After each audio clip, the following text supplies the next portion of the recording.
How did this guy go from losing his job to making $200,000 in just a few months of drop shipping? And I heard my phone just go off, just cha-ching, cha-ching, cha-ching, cha-ching, cha-ching. The crazy part is, after browsing one website, he struck gold again. I didn't really know the concept of drop shipping. I didn't know how to source from China. And turned his side hustle into a $4.2 million a year brand. This video, Bobby reveals his 4-step plan for you to replicate his success. Within a month, it was doing $100,000, and the next month we did $200,000. Secrets from his marketing strategies that make growth as simple as turning up a dial. But we were getting a 10x. We did over $1 million. And the answer to the question that both you and I have, is dropshipping dead? What in the world is this product? Tell us a little bit about it. So this is a hydrogen water bottle. It takes regular H2O and it releases the hydrogen from the oxygen and puts it back into the water as a gas. And the benefits of that is an antioxidant. It increases the antioxidants. It's a selective antioxidant. So it goes to fight harmful free radicals that are in your body created by oxidative stress. So what does this cost? This is a $150 model. And then 150 bucks, how much is this? 200. 200, okay. Yeah. What are the profit margins, if you're willing to share? That one's gonna be close to 80%. 80%? Yeah, so I'm buying that at like 40, so you're getting a lot more. Yeah, now we're talking. I can't wait to understand how you've improved on this business that was already out there. How did you come up with the concept in the first place?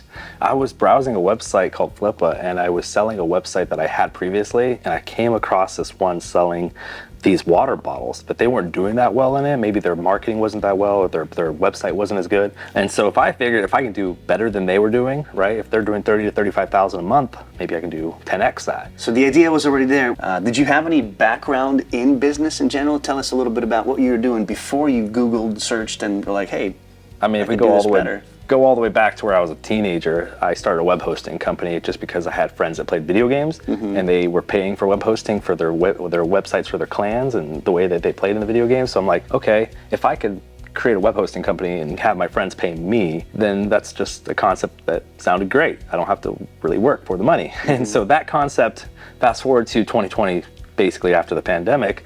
What were you doing then? I was working corporate. I was working as a business development manager for a business consulting company. They would help small to medium-sized businesses in the Valley here in Oregon. So I was helping them succeed, and I was watching these businesses grow. And when the pandemic hit and they laid off a lot of people that I was working with. Were you one of them? I was one of them. Oh, and so right there was the start of the summer.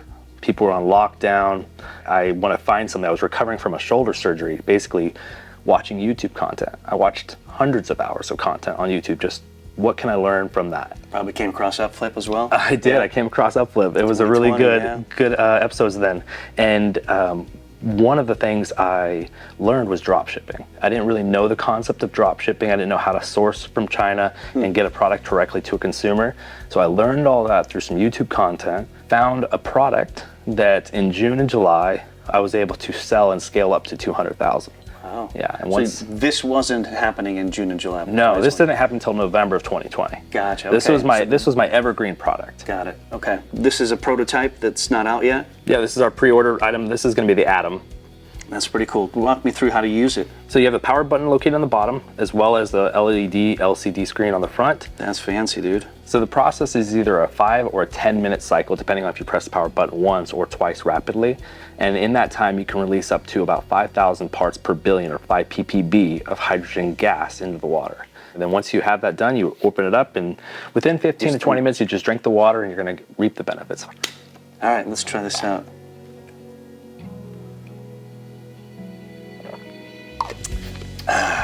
It tastes just like water. Elaborate more on the transition from you getting laid off to getting into drop shipping, dealing with selling pools. Yeah. What's important to highlight about that time in your life? I learned a lot. Once I started learning about dropshipping and the fulfillment method that which dropshipping is, I was able to figure out the next steps to growing a business. I mean, I had the background in business, I had a background in branding, but I really didn't understand the fulfillment side, how to get the product from where the product is manufactured to me, to the consumer, and then to make some money off that. So once I learned that, with a small credit card allowance, I said, let's start this business. Inflatable swimming pools. And it was really hot the summer of 2020, and it was really hard to get any product in stores because of the whole COVID pandemic. And so I found a supplier using Alibaba, and I was able to contact probably 5 of them and say, hey, can you get this directly to my consumer? How much? And that communication was happening at 2 a.m., 3 a.m. in the morning. My wife was still working at the time. She was essential working at the hospital, so she was working every day. And I was staying at home with our 1-year-old, starting this business. Daddy by day, entrepreneur by night. All right, let's go check this out. Welcome to the office. It's cool. This is really a one-employee office. It really is. Before we talk about the pool business, tell us a little bit about your warehouses. What's the overhead like for you? There's very little overhead. In fact, I built it into the margin. So when a customer purchases one of my products, I have a cost of goods sold, and then I have a little bit of the shipping cost in there. Those are into the cost when it comes to shipping it directly from my warehouse to my customers. So if it's a few dollars in shipping cost, then inside of that shipping cost is part of the pick, pack, and ship fulfillment method. What's the relationship like between you and the warehouses? Can you give us an insight a little bit? Very little communication with them. We ship them the products, they hold them in their 3PL facility in LA and New Jersey, and when an order comes through Shopify, every 24 hours, they're fulfilling any unfulfilled orders. Within 24 hours, it's picked, packed, and out the door. Wow, so they got not only a big warehouse with all the boxes, but they actually have a lot of manpower to do all that work, right? Exactly. Okay. So you have the green screen. Yeah. That's pretty cool. I want to know what's going on there. You want to go check it out and talk? Sure, let's go. Talk some more stuff. So $200,000 in 2 months, man, that's incredible. Yeah. What did you do with the money? How much did you get to keep? Talk to us a little bit about that. I mean, the profit margins were not the best. It was me learning. I had to basically learn about dropshipping, learn about financial cash flow, how to balance, make sure I had enough money to pay for the bills at the end of the month, and then be able to buy more inventory when needed. So of the $200,000, I maybe kept $10,000. The rest of it, I started growing back into a business. The next thing, it really wasn't trying to profit from it. It was really thinking the long-term goal. Gotcha. So when you found out that obviously pool sales are seasonal, how did you go about looking for the next product to sell? What did that process look like? You'll hear a bunch of people tell you, check out spy tools, go on Facebook and just look at other ads. What's spy tools? There are websites that are like adspy.com and a few other spy tools that aggregate ads from Facebook and Instagram to basically one page. And you can then filter them to see which ads have gotten the most hits, which ads have gotten the most buys, that kind of stuff. And then you can then take their ideas, similar to like I did, and improve on it and make your own. And that's what you did? That's a spy tool. I haven't done that, but I tried that. And basically transitioned to trying things that I liked. I wanted to make sure I liked it, make sure I can use it. And then I thought about what's something that's not going to die off after a season. Think of that evergreen product that I can keep going and every month can improve on. So what was it after pools? There was smartwatches. Yes. I started a smartwatch brand, and actually, instead of just starting and selling smartwatches, I was in a backwards way giving them away for free and charging shipping. It's a free plus shipping model. I don't think I see that very often these days, right? Not too much. I started it. The website's called freesmartband.com. It's still up today. A guy in Dallas, Texas bought it from me, and he's still running it. So what were the startup costs to get the smartwatch going, and how did you validate the idea when you said, let me try the smartwatch approach? It was not an idea that I knew was going to work. It was a test. It was just trying something new that potentially won't die off from a season. My upfront initial cost, I told myself I was going to give myself $10,000. No more than $10,000 of credit availability to build this business. If I'm out $10,000, I can make that back. But the viability of that long term with the margins for free plus shipping was really not there. So I moved on from there pretty quickly. What did you move on to? The next product was ionBottles.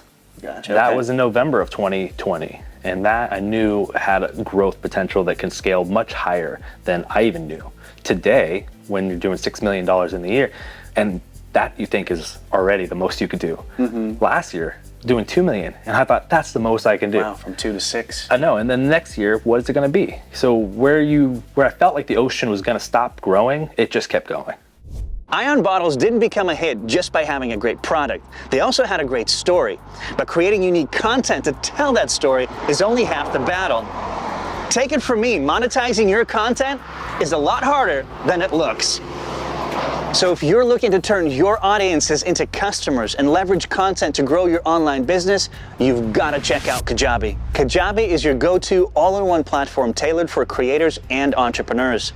Forget the hassle of monetizing your content. Kajabi streamlines the process, saving you time to concentrate on your craft. With innovative marketing features, in-depth analytics, and customizable web templates, Kajabi gives you the tools to build a profitable online business without needing a massive following. Thousands of creators in Kajabi make 6 and 7 figures with less than 50,000 followers. And the best part, Kajabi lets you keep every penny earned because your content is your business. Right now, Kajabi is offering a free 30-day trial to start your business if you go to kajabi.com/upflip. That's kajabi.com/upflip. Kajabi.com/upflip and join the creators and entrepreneurs who have made over $6 billion. ionBottles, all of that started out of the garage of your house, right? It did. Let's go check that out. Show us where it all began. All right, let's go. Let's do it. All right, Bobby, we are at the place where it all started, right? Yep. And a lot of times for the people we've interviewed, it's just the garage in their home. That's where I started. My whole time was just in this garage, right behind this door. Typical I built story. this business from basically nothing to $6 million this year. Dude, let's get in there, get away from the sun. It's cooking our cameras. All right. So walk us through that time when you started out of here. Like, what did it look like? Yeah, me and a laptop and an idea and just trying to create something out of nothing. I knew that I needed to start moving in a path that way. So the first things I started doing was registering Shopify accounts. This was back when Shopify was giving you a whole 90 days for free. In that first week, I probably started 5 or 6 different websites just to see what these websites could look like and the brands that it can create. Drop shipping, the fulfillment method, was great when creating demand for the product, but then branded drop shipping, that's a name that's not being talked about too often, but it's branded drop shipping where you create an asset that's going to grow a value. So if I want to get to your level of success, specifically in the e-commerce business, is there like a step-by-step short plan that you can give us that we can discuss a little further? Some movement forward, traction in some way, then finding a good product supplier for. So sourcing it, and then building the marketing out, creating a marketing and a demand for your product, and then the big vision, where you're going to go, how you're trying to take it to a big mergers and acquisitions thing, or a brand that you want to have for a long term and maybe pass off to your next generation. Those are interesting steps. Before we talk about the other 3, let's focus on big, movement forward. What do you mean by that? Can you elaborate? Yeah, when I first started thinking about what do I want, I could have just stayed in my head the whole time, and I could see myself not doing anything.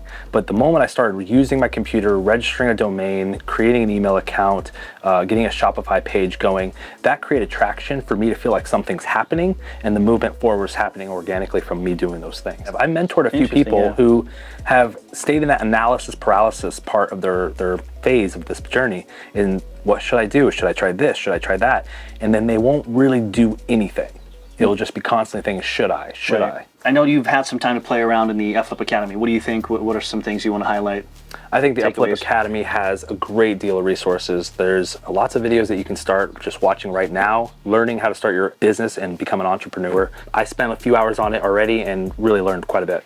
We got to get an e-commerce business that would be great your own to get something like mine in my academy, because in your academy, the UpFlip Academy, to have an e-commerce business kind of training could really help a lot of people. Absolutely, Bobby. By the way, if you guys are looking to connect with entrepreneurs like Bobby, access world-class programs from entrepreneurs who have done what they claim to teach, have their own community of like-minded people, then you absolutely must check out the UpFlip Academy. Make sure to click the link in the description. All right, let's go check out your backyard. I know this is your personal home, so I'll follow you. Appreciate that. What are some of your most profitable products then? I mean, how many product lines or SKUs people would say you have currently? I have a total of 5 SKUs that are selling. The rest are accessories, chargers, covers, replacement caps, that kind of stuff. You started out drop shipping, but do you still do that, even with ionBottles? No, it was only the first few months that I started drop shipping where I didn't have any of my logos on my product or on the packaging.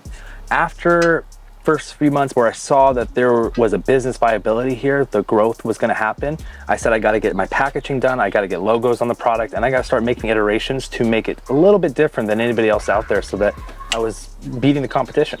So for somebody who's like totally new to dropshipping, can you give me a 101, like what is it? And then compare your model and your approach right now. How is it different from the typical dropshipping? Traditional dropshipping is you find a product through a supplier or a website like Alibaba or AliExpress. You want to then market that product to your consumer or to whoever you can get to buy it. Once they purchase that product from you, the manufacturer typically then fulfills it directly to your consumer. I see. And you would pay them, keep the margins from what your customer paid you, and really never have to touch the product itself. All right, and for you, it's different because you're obviously improving the product. Mm-hmm. Yeah, we bulk now purchase, and we'll improve the product based on our past feedback loop, put that new fixes into the next batch, and then ship those big, large container ships to the US. But where are they going? Because they're not near your garage. Yeah, they're sitting in 2 facilities. They get landed in Long Beach, California. They go to LA, and then they go to New Jersey. And they have 2 facilities holding my products, and every time when customer orders, they pick, pack, and ship it directly to them. During my business transition, I also made a transition. I made a personal health transition in 2022 to improve my life. I knew at that time that I was upgrading a lot of my life with the finances I was creating. Why not improve my health? Were you overweight or? I used to weigh over 300 pounds. No way. Yeah, just before I started this. Today, what an amazing transformation. And I'm still losing weight. There's a gym in town. I started joining that gym and it's transformed my life. How do they tie into your business in terms of growth and scaling? Did they help in any way? Yeah, F45 started carrying my product. They started talking to their consumers about my product and wanting to hold it in their retail stores, and it's really helped a lot. Nice. So it's, instead of direct to consumer, you now have local, wholesale opportunities as well. Yeah, we have local wholesale partners that are willing to carry our product in store and sell it to their consumers. Why don't we take a drive, man? I want to go check out the gym. I love gyms. I love gyms Even though I personally work out in a private owner garage gym, but I want to go check this one out and continue the conversation. Let's do it. You guys come with us. They played a big role in his business. Not a big one, but a key one, right? It's definitely helped change my mental focus to create my business the way it is today. Perfect. So when you got started with ionBottles, what kind of revenue were you seeing in the first year? Just maybe walk us through year over year up to today. Yeah, so the first year, 2020, I closed out the year in just a few months from November to December and reached $14,000. So, I mean, it wasn't a big deal, start. But it was a small start. It was enough to, I can get this going. By year 2, we were doing over $100,000. We did $138,000 in year 2 in 2021. In year 3, we closed out just over, I think it was just over $2 million, $2.1 million. All right, let's talk about what happened that year that made such a drastic improvement.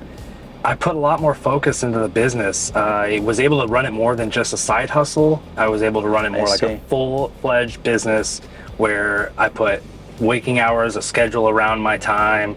I put a little bit more emphasis into who I paid to do what work for me. And that's when I actually started handing off work and not just doing it all myself. I realized myself, VAs. I had virtual assistants that knew what they were doing in that industry or in that field that I'm asking them to do it, from media buying to communication with our customers to email creation. I could do it all, but I could not do it to the scale that handing it off to somebody else could do. What about year 3 and 4? Where are you at? 2023 closed out the whole year at just over 2 million, and this year we're projecting, so far year to date we're over 2 million, but we're going to be closing out 6 million in 2024. You see that kind of potential and growth, huh? Q4 is big for almost all e-commerce businesses. Right. Yep. But that's really where we saw in the last 3 years the biggest growth.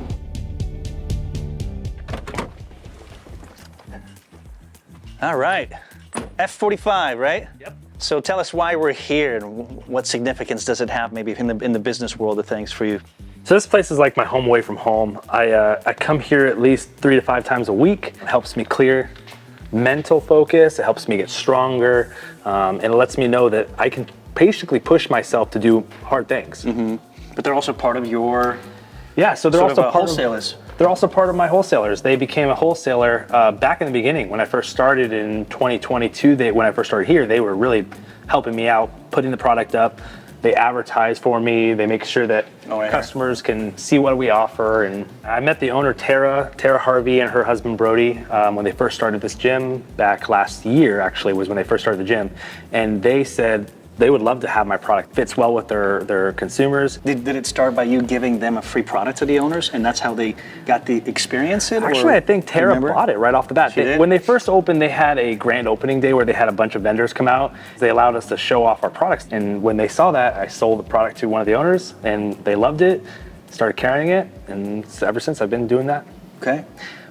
Talk to us about Dame and John doing that video. How did that happen? This is the Ion bottle. Dr. Ong put me on to this. It is purifying the water and hydrogenating it. How did that impact your business, your sales afterwards? Because I know you didn't ask for it. No. Guys. You didn't ask for it. It just happened organically. But what's the backstory to it? So in October of 2023, Dr. Sherry Ong got my product. She purchased from my website, and she gifted that to her patient, Damon John. Damon got it and loved it, started using it, and shared it on his Instagram story. And from that moment on, I thought, this was it. This is the moment I needed. And sales started taking off. My wife, I know she said this, you're gonna need more inventory. She said that right, like that day we saw the video, you're gonna need more inventory. I didn't think I was gonna need it. I had like 6,000 units gone within a few weeks. What? Yeah. All right, so this is where you come to just de-stress. Yeah. As an entrepreneur, we have to have our ways out, right? I did quadding and biking sometimes, but now as a father, it's definitely the gym. I love the bench. I love bench pressing. Let's go over here and I'll show you how to do it. Oh, 44s. Come on, I can do more than that. I know you can. Straight up. That's my form, guys. Comment below. If it's bad, just be honest. Boom. So how did your day look like when you first started this business? Just quickly, in a nutshell. Yeah, I mean, it was daddy by day, entrepreneur by night. I spent most of my time at night talking to China because that's what time they're available. Right. And I would be up till 3 o'clock in the morning, building the business, trying to maintain balance between kids, wife, and then what you're creating. It was really hard. My focus had to either be on one or the other at the same time. I had to keep this in my mind. I had a dream, I had a goal, but I didn't have like the steps to do it. Nobody was there telling me. I watched YouTube content like UpFlip, and I started learning a little bit, gleaning from what I can from these little pieces. I probably put in 1,000 hours of YouTube content over that first year just to learn. What is it? Is it taking notes, drop shipping, building your Shopify, creating creatives, how to hire a VA? Is Philippines the right place? Is somewhere else? Right. So I was really gleaning from that, and that was basically my life. It was just incrementally improving on what I started. How important did fitness play into you being an entrepreneur and where you are today? Before, I was over 300 pounds. I was really sedentary. My lifestyle was unhealthy, mentally, physically. Once I stepped into this life of entrepreneur and took control of my life a little bit more, I realized there was parts of my life, like my fitness, that was lacking. So coming here to the gym, getting my mind clean, getting my mind focused, allowed me to be present in my family, allowed me to be more present in my business. This is the version 2.0 of Bobby. This is a 2.0 version, yeah. Still improving, still growing, still learning. But always adapting, yeah. Definitely not version 1. Shifting gears a little bit, what's your overhead for the business today? So if we're gonna make $500,000 this month, money going out, cost of goods, VAs, everything, we're gonna profit like 250 of that. So 45 to 50% profit margin. Is your overhead? Yeah. Or profit, vice versa, because it's pretty close. Yeah, cool. Something I've really wanted to ask about is advertising. Where are you at as far as spend today? Maybe give us the highest month. Yeah. And what ROI are you seeing as far as platforms? What are the best? At the height, I think in December we were doing about $150,000 in ad spend. Oof. Yeah, it was pretty good, but we were getting a 10x. We did over $1 million in the month of December. Today we're spending about $2,000 a day, but we're still getting about 5 to 7x ROAS, return on ad spend. And really the benefit comes from meta ads, Facebook ads. Those are targeted really to my audiences and retargeted to people who have visited my website. Google though, Google ads, consistent. PPC campaigns?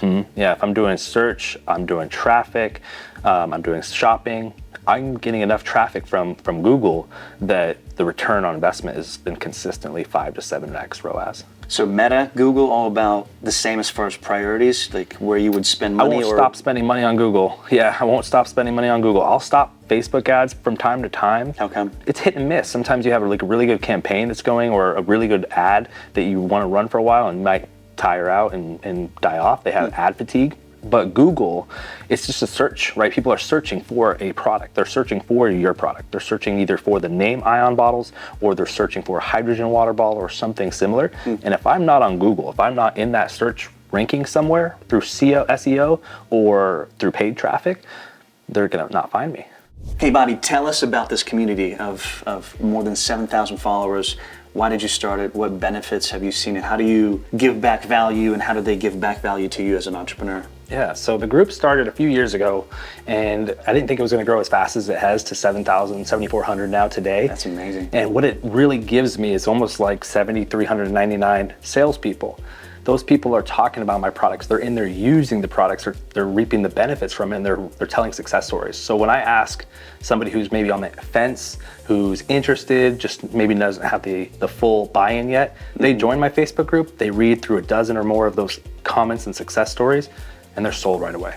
Do you take feedback as far as R&D to make things better? Absolutely. When I start Do you ask for it, or is it just comes naturally? And it comes natural. We started asking for it in the beginning, saying, hey, there's a new product, try this, let us know what you think. When it comes to the feedback loop, people will start naturally, organically posting, I'm having an issue with this, or I really love this, I wish it was different, made different. There's a sippy cup lid that people are asking for, that little straw lid. And so I started seeing that in the Facebook group starting last year, and now we're already starting the process of developing a model to mold from that. And let's talk about the step 2 to building a successful e-com business, and that is sourcing, right? Yeah. How did you go about sourcing? What's your advice to people out there starting in the same field? Sourcing your product is really hard. I failed a lot. I had probably 4 different suppliers supplying same pools in China. And the problem was some of them would pack them differently than the others were packing them. Sometimes they'd have tapes that were not able to cut, so people would cut into the boxes and they would end up cutting their pools open. Yeah. And so finding a supplier is crucial. I, through trials and tribulations, found Alan, my supplier now. He is an agent in China. He owns his own company there. You found him through Alibaba? I found him through Alibaba, but it was kind of a way where he wasn't selling the products that I'm providing today. He sells a bunch of different products. He's a fulfillment agent in China. So when you work with a fulfillment agent, he's going to source, or she's going to source, the products that you're looking for in China, quality control them, make sure that as your local asset for you in China. Alan does all of that for me. He's finding me the product, he's getting me the best price negotiated, he's getting me the boxes printed, he's shipping them to the facilities, and then helping fulfill the orders. Any other advice you'd like to leave with our audience within this context? Buy whatever product you're gonna sell first, get it in your hands, touch it, feel it, use it, make sure you like it, then start scaling. Let's do a deep dive into Meta ads. I noticed you have like 33 ads running simultaneously. Why? Which ones are performing better? What can we focus on? I try to keep 5 ads going at the same time, and then I duplicate the ones that are doing really well. And it's a mixture of video and photos. And when an ad set does really well, you have likes and comments starting to really organically happen from those ads. And if you can duplicate those ads to a higher budget versus just changing that budget on that one ad, you won't send it back into the learning phase. So you're already into that learning phase. It's trying to pick up what to do next algorithmically from Meta. Instead of just changing the price on that to give it more revenue per day, I duplicate that ad so that it starts over anew, but it still uses the same learning information. I know there's a lot probably to talk about when it comes to Meta ads. Is there anything else that comes to mind for you that is very unique to what you're doing? Some trick that you learned that you can share with us? I mean, there's the omni approach. So if you just did Meta ads and you were focused on that and you had no other Google ads or no other Bing ads or nowhere else, people might just find you and do that impulse buy. And when you impulse buy something, you're gonna see that off your Meta ads and you're gonna click on it right now. If you can get past the impulse buy from Facebook and you have people starting to look for the product or look for the type of service you're offering, you want to have the omni-channel approach. Be on Google, be on Bing, be places that people are searching for your product. So you scaled the business incredibly fast. How can others watching do the same? I know that's a very loaded, big 40,000 feet question. Here's a good piece of advice.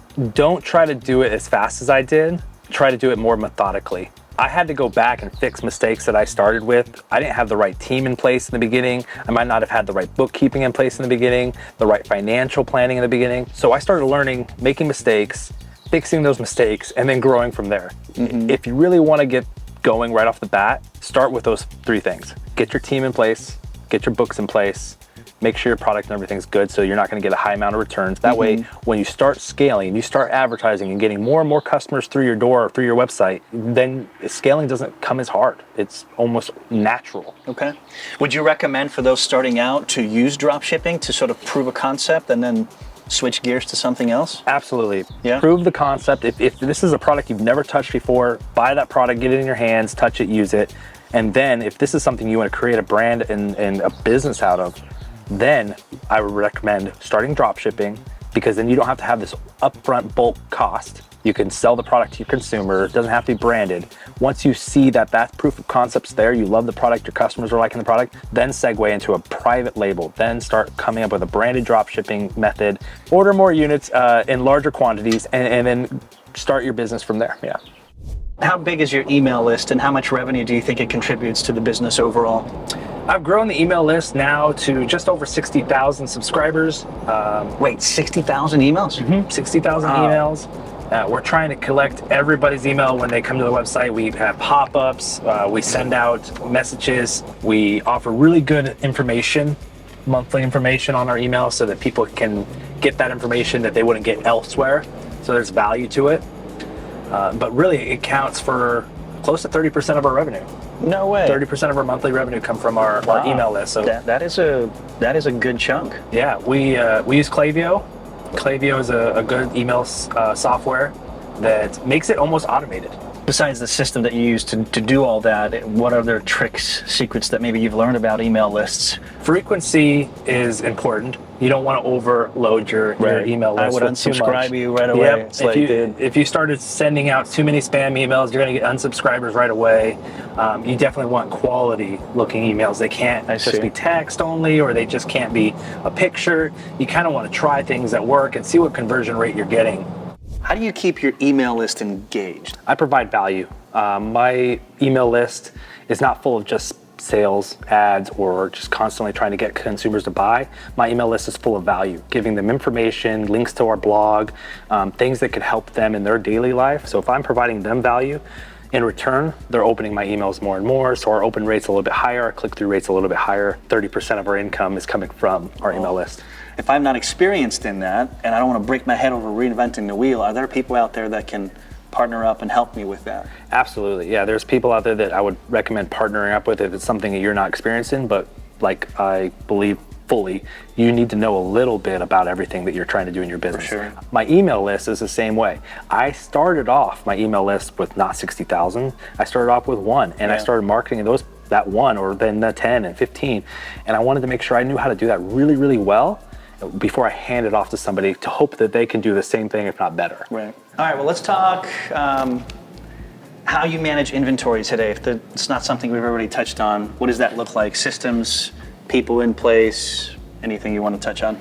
Yeah, so right now we're managing inventory basically on a week-to-week basis. If sales are increasing, we're planning out the following 4 weeks from now to make sure that we have inventory. So where our week is today, we might do 700 to 1,000 units this week. Next week might be a little bit more or a little bit less. Based on that, we'll scale on what we're bringing into our facility to have ready for the consumers to buy in 3 to 4 weeks. Who's in charge or involved with the inventory management? It's a mixture of myself and my supplier, Alan. Alan, Gotcha. Out of China, his team, Fulfill Daddy, is awesome. They're making sure that the inventory is in their hands or on their way to the US inventory fulfillment centers for me to make sure that the customers can get their product in a 3 to 5 day window.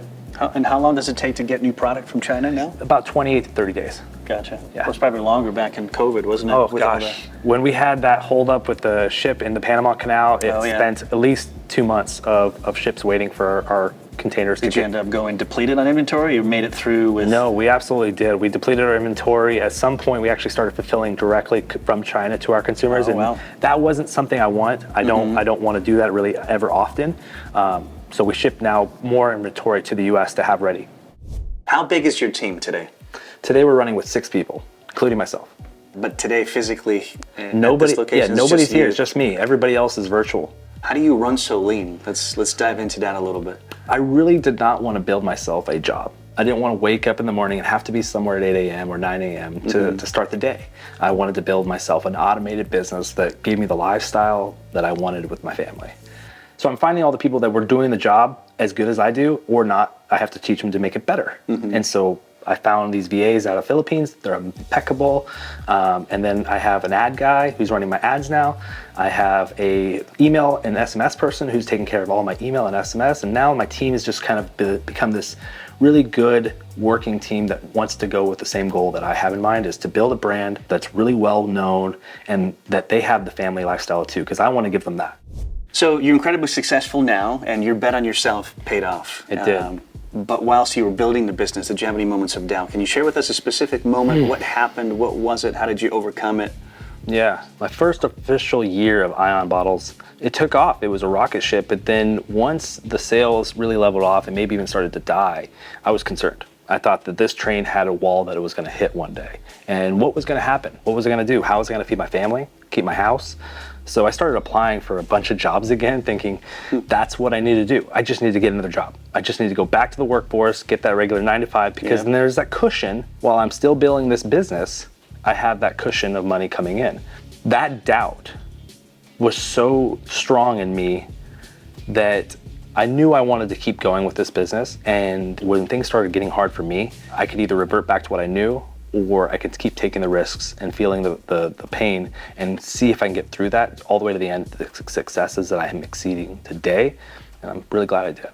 Take us through step 3 and 4, which I believe was marketing and big vision, as far as the 4-step plan that you shared. Elaborate on each one as much as you can. Yeah.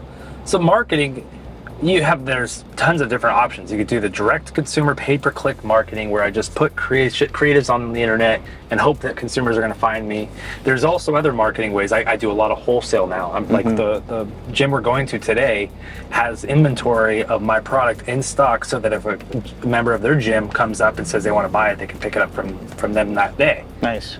And that's really grown the business in a way that I haven't tried. I was doing direct to consumer all the time, so I wasn't looking at the bigger orders, the customers who wanted 50 or 100 units. I was looking at the onesie twosies and really thinking this was great.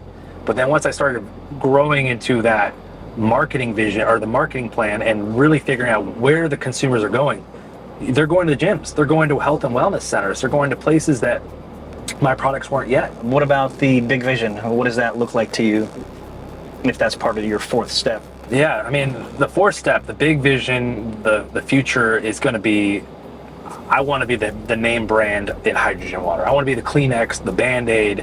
If you saw a hydrogen water bottle anywhere, you're going to think, is that an ion bottle? Is that an ion bottle?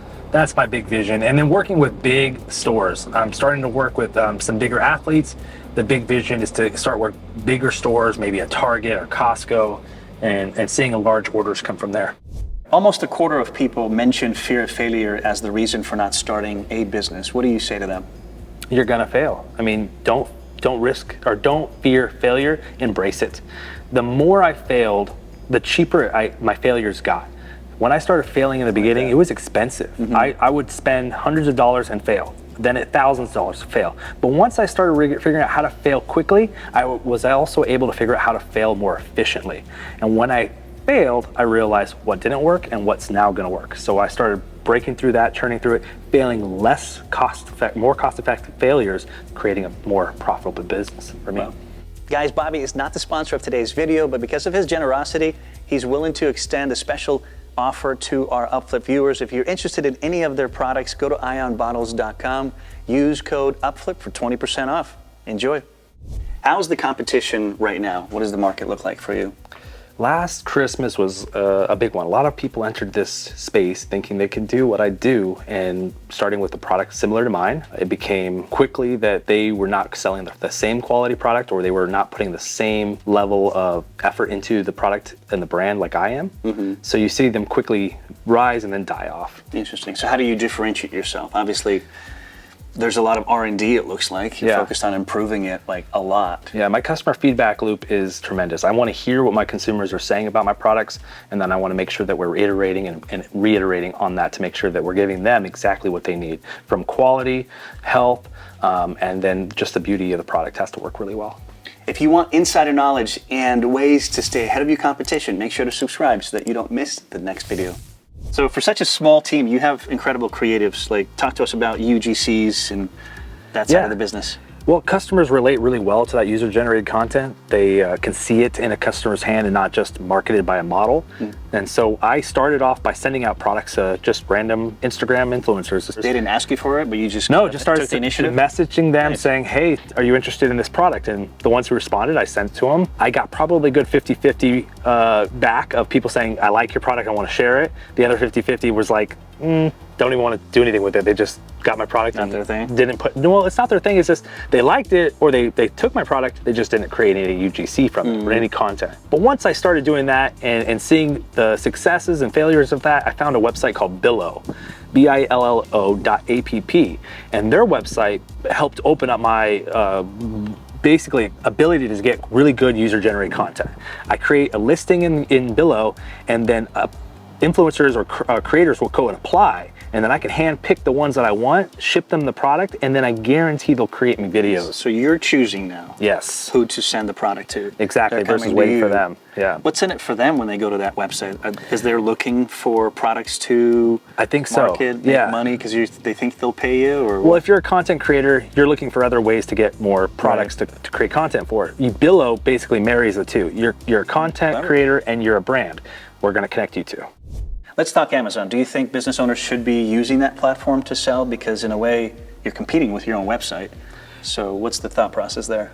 I mean, Amazon's a wonderful marketplace. You're going to get millions of people to see your product, and they're searching for products like yours. So if you're not on Amazon and that's the place that they're going to find the product, they're going to find a competitor.